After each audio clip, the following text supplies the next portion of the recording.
In this video, I want to talk about the best way to lower blood sugar. To start, we need to understand what normal blood sugar levels are and what we are aiming to achieve. Traditionally, a normal fasting blood sugar when you haven't eaten for about 12 hours is considered between 70 and 100 milligram per deciliter.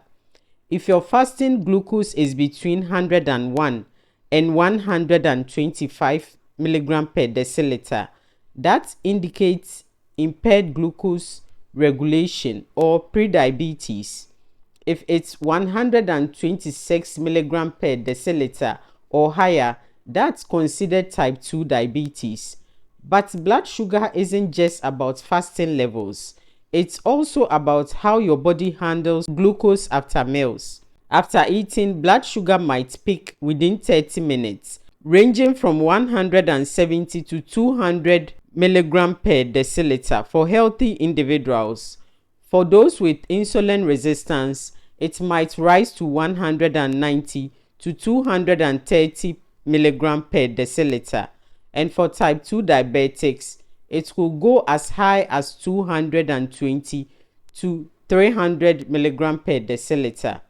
Most people experiencing such spikes are likely eating processed carbohydrate heavy foods and already have insulin resistance. Ideally, even after a meal, blood sugar should stay in a range of 90 to 110 milligram per deciliter if you are eating whole low carb nutrient rich foods. Now let's look at post-meal recovery. Within 2 to 3 hours of eating, blood sugar for a healthy person should return to 120 to 140 milligram per deciliter. For those with insulin resistance, it may stay between 140 to 190 milligram per deciliter. And for diabetics, it might not drop below 200 milligram per deciliter in that time frame. This may be misleading because they are based on population where 88% of people have some level of insulin resistance. True optimal levels are much tighter. A healthy fasting blood sugar should be between 80 and 90 milligram per deciliter. During prolonged fasting or on a ketogenic diet, it can go even lower, sometimes even into the 50s. And that's okay because your body is running on ketones instead of glucose. If you are eating whole low carb foods, you will notice minimal blood sugar changes after meals. Some may even experience the dawn phenomenon, where blood sugar is slightly elevated in the morning but stabilizes or drops after eating. Now let's talk about what causes high blood sugar, and the most significant factor is what you eat. Carbohydrates, especially processed ones, raise blood sugar dramatically. The worst offenders are sugar and high fructose corn syrup.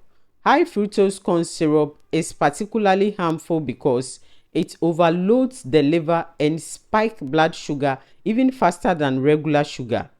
Many believe complex carbohydrates like starches are good carbs. However, starches, those found in foods like potatoes, rice, and bread, are chains of glucose molecules. As soon as they hit your mouth, enzymes start breaking them down into glucose, quickly raising blood sugar, sometimes even faster than sugar itself. So, if you are insulin resistant, it's crucial to reduce carbohydrate intake. And remember, eating whole real foods can keep blood sugar stable, often leading to an almost flat line in your glucose level even after meals. Processed carbs are just sugar in disguise. When you focus on real foods, you can achieve stable, healthy blood sugar levels and feel your best. When you consume sugar, it's made up of 50% glucose and 50% fructose. If you eat 100 grams of sugar, you are getting 50 grams of glucose. This can be used by every cell in your body. The remaining 50% gram of sugar is fructose, which can only be processed by the liver. The liver is relatively small compared to the rest of the body, so it bears the burden of metabolizing fructose. When overwhelmed, the liver turns the excess fructose into fat, which leads to fatty liver disease. In the past, fatty liver was considered mostly with alcohol. Today, most cases are caused by fructose, making it non-alcoholic fatty liver disease. This is because glucose raises blood sugar directly, but fructose not only stresses the liver but also contributes to insulin resistance in the liver, which sets the stage for systemic insulin resistance. Now, other micronutrients like protein and fats also impact blood sugar. Most protein is used to repair and build tissues. But if you eat more protein than your body needs, the excess can be converted into glucose. The impact on blood sugar is small compared to carbs, but it's still something to be mindful of. Fat, on the other hand, has the least effect on blood sugar. The fatty acids themselves don't turn into glucose, and only a tiny part of fat can be converted into glucose, which happens very slowly. That's why high fat, low carb diets tend to stabilize blood sugar levels. Now, insulin's job is to move glucose from your bloodstream into your cell for energy. When you eat a lot of carbs, your blood sugar spikes and your body responds by releasing more insulin. If this happens too often, your cells start resisting insulin effect. This is called insulin resistance. Eventually, insulin resistance creates a vicious cycle where blood sugar stays high because insulin isn't working well. The pancreas releases even more insulin to try to compensate, and then high insulin leads to more insulin resistance, and the cycle continues. So fructose make things worse because it clogs the liver, increasing insulin resistance even further. Developing insulin resistance and high blood sugar usually takes years or even decades. At first, your body works harder to maintain normal blood sugar levels, so your glucose might look fine on test. But if you measured insulin during this time, you did see it climbing steadily as your body struggles to keep up. By the time blood sugar levels rise enough for a diabetes diagnosis, the problem has been building for years. Though it takes a long time to develop, reversing insulin resistance can happen much faster, within months, if you make the right lifestyle changes. So if you are looking to lower your blood sugar levels and improve insulin sensitivity, there are plenty of simple lifestyle and diet changes you can make. 1. Watch your carbs. Cutting back on refined and simple carbs like sugary snacks and white bread can help keep your blood sugar steady. Instead, focus on whole grain, fruits, veggies, and legumes. These foods are digested slowly, giving you steady energy without spike. 2. Eat more fiber. Fiber is a game changer for blood sugar control, especially soluble fiber. It slows down how your body digests carbs and absorbs sugar. So load up on foods like apple, bananas, beans, and whole grains to get you filled. 3. Add healthy fats. Swapping out saturated fat for healthier options like olive oil, avocado, and nuts can make your body more responsive to insulin. Try cutting back on processed foods and full fat dairy while adding more of these good fats to your meals. 4. Stay hydrated.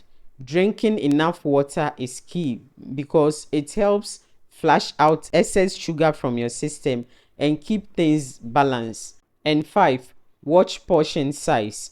Eating smaller, more controlled portion can help you maintain a healthy weight and prevent blood sugar spikes. It's not just about what you eat, but how much you eat. 6. Move your body.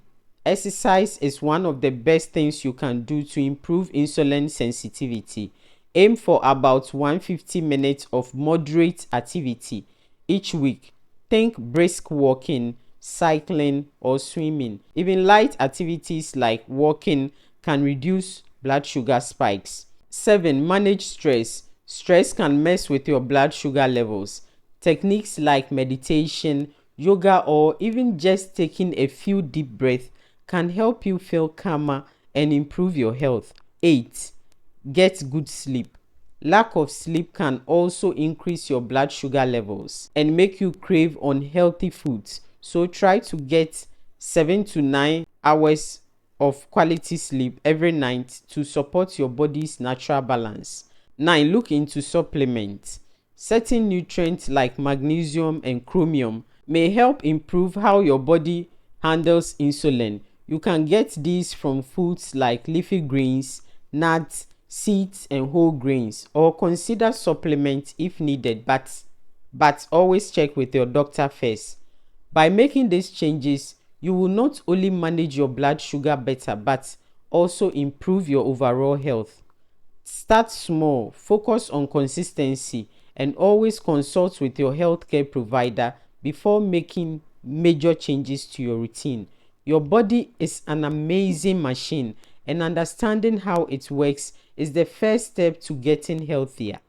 Take it one step at a time, and you will see a difference. And let me remind you, I'm not a doctor or dietitian. This information I'm providing you is just for educational purposes only. So always consult with your doctor or dietitian before making any significant changes to your diet. Thanks so much for watching. If you found any value in this information, share it so that others could receive as well. Hit the like button and do well to subscribe. I will see you in the next video.